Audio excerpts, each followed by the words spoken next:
The coastal Algerian city of Oran wakes up to an ordinary, sun-drenched morning. The citizens go about their peaceful Mediterranean routines, trading in the markets and working in their offices. Then the daily rhythm breaks. A single rat emerges from the sewers and collapses in the street. Soon, hundreds follow. They begin dying on the sidewalks and in the alleyways. Shortly after, a severe, fatal sickness spreads to the human population. This plague does not read a ledger before it strikes. It carries no moral message, and it offers no divine lesson. It kills the pious and the criminal, the young and the old, with exact equality. This is the universe's total indifference made visible, a condition philosophers call the absurd. We have a desperate need to extract a lesson from tragedy.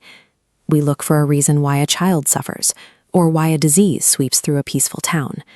But the universe responds to those questions with total silence. When a meaningless catastrophe arrives at the doorstep, it forces a reckoning. If there is no inherent reason for our suffering, and the cosmos does not care about our survival, how are we supposed to live? No modern thinker was more obsessed with answering that question than the French-Algerian writer Albert Camus. He did not arrive at his philosophy from the comfort of an academic tower.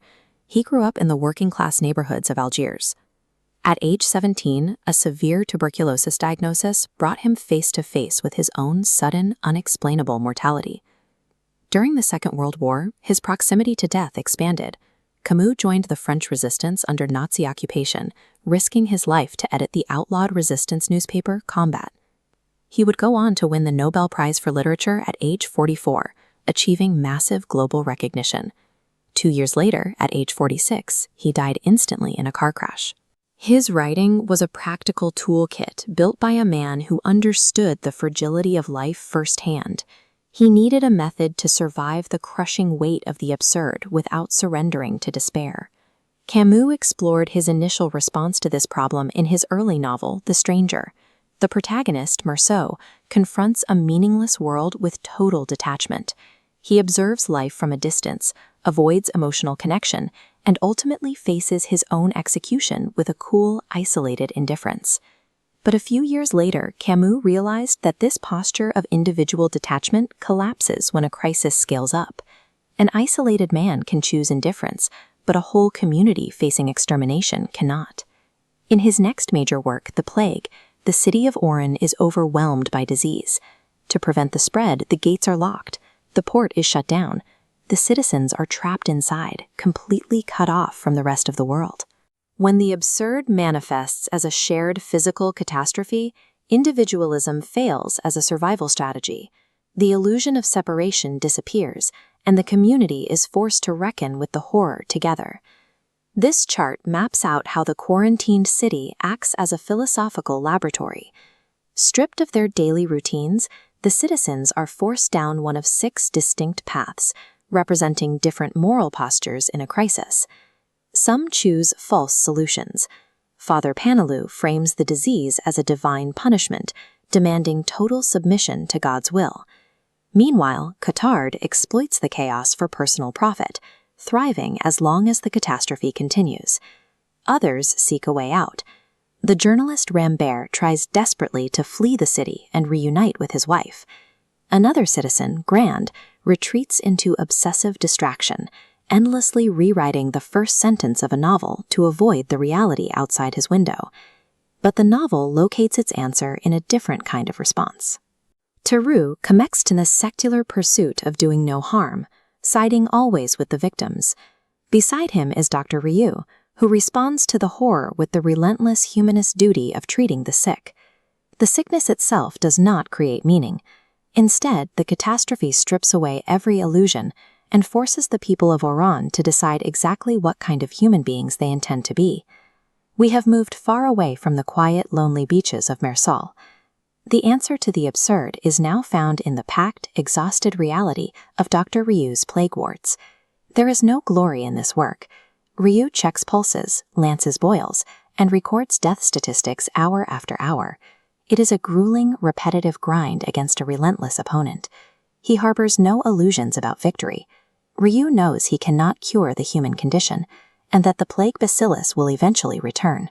He simply keeps treating his patients because they are sick and they need help. This is Camus' ultimate rebellion against a meaningless universe. It is the commitment to ordinary duty, performing the necessary work in the present moment, without requiring any cosmic hope to justify the effort. Between the publication of his early work and the end of the Second World War, Camus made a profound shift. He moved away from the isolation of the self and anchored his philosophy in a deep commitment to the collective. He discovered a strange paradox hidden within the absurd. Because the universe is completely indifferent to all of us, we are all inherently united in the exact same struggle.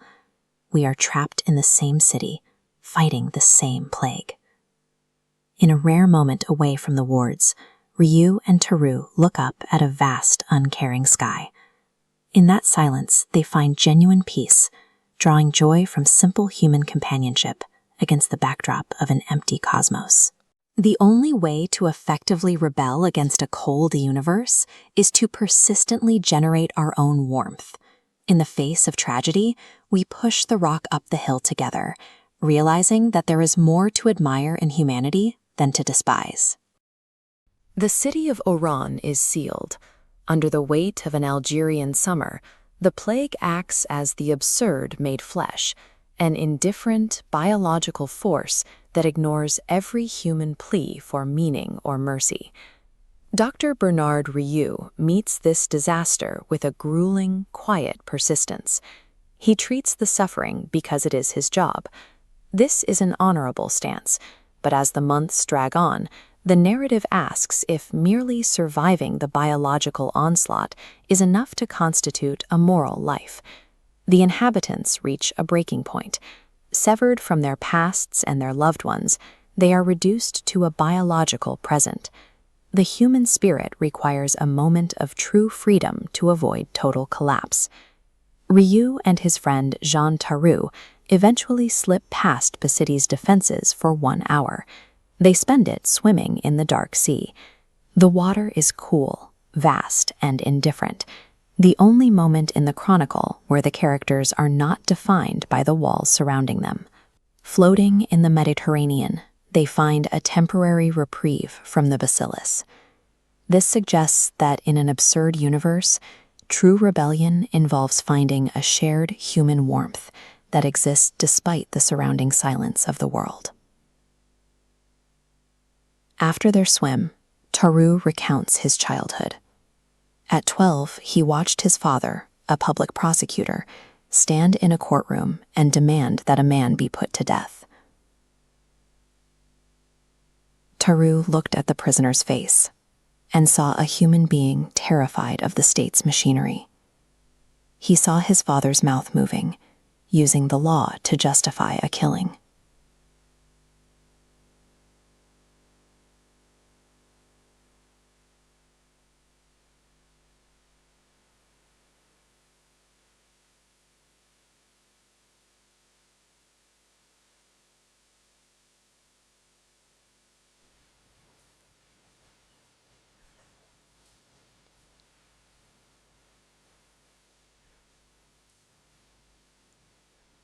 Warmth that exists despite the surrounding silence of the world. After their swim, Taru recounts his childhood. At 12, he watched his father, a public prosecutor, stand in a courtroom and demand that a man be put to death. Taru looked at the prisoner's face and saw a human being terrified of the state's machinery. He saw his father's mouth moving, using the law to justify a killing. Taru realized the plague lives in every system that methodically takes human life. It is the bacillus of the bureaucrat, the judge, and the executioner, killing with paperwork and institutional consent. He spent his adult life fleeing from this complicity. He joined various movements seeking justice, but he abandoned each one the very moment it began to demand human blood. He flatly refused to ever join forces with any ideology that viewed murder as a necessary step toward societal progress. Taru's ultimate ambition is to become a saint without God. He pursues the moral discipline of a holy man without the promise of a heavenly reward or the presence of a divine creator guiding him. He represents the absolute limit of moral ambition. He demands ethical purity from himself while acknowledging that the universe is indifferent to a sacrifice. It is sainthood practiced in a vacuum. Father Paneloux offers a different answer. In his first sermon, he stands before a terrified town and declares that they deserved this calamity.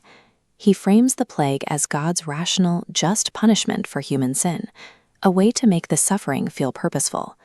This logic collapses when Paneloux is forced to watch the agonizing, slow death of an innocent child. The boy's pain cannot be explained away as a moral consequence. It is a meaningless horror that breaks the priest's certainty. Paneloux's second sermon is bewildered and desperate. He tells the survivors they must accept the plague as a mystery that defies all human understanding. He demands a blind faith that loves God even when God remains silent in the face of torture.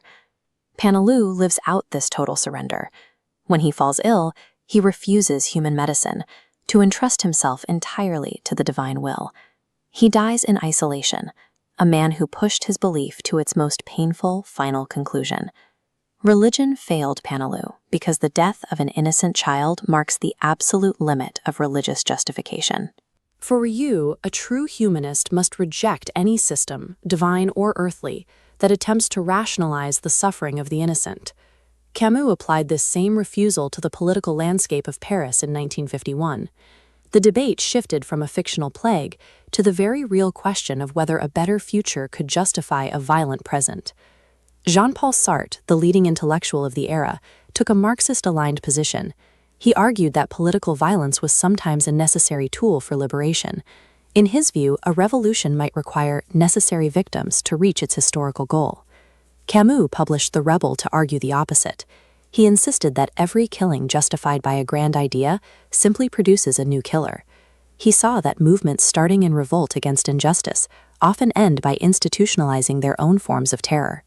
Within Camus' framework, utopian ideologies that excuse violence become the very plague they intended to cure. They demand the same bureaucratic complicity that Tarrou saw in the courtroom.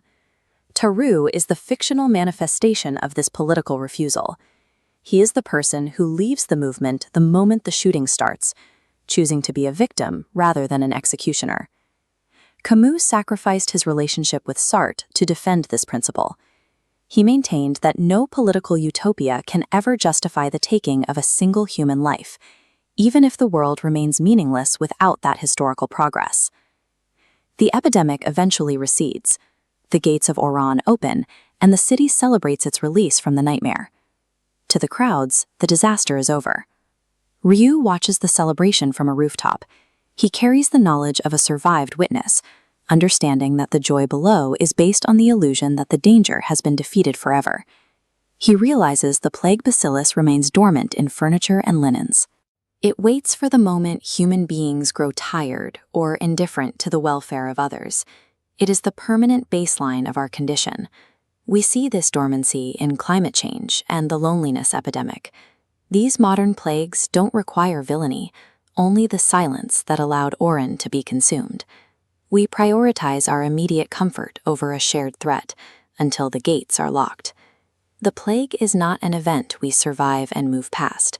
It is a constant threat that demands perpetual vigilance. Our moral test is maintaining our humanity during the remissions when the danger feels distant. Rieu compiles his chronicle to bear witness to the victims and document the outrage done to them. He writes to ensure that the memory of their struggle and the injustice of their deaths is not erased by the city's return to normalcy.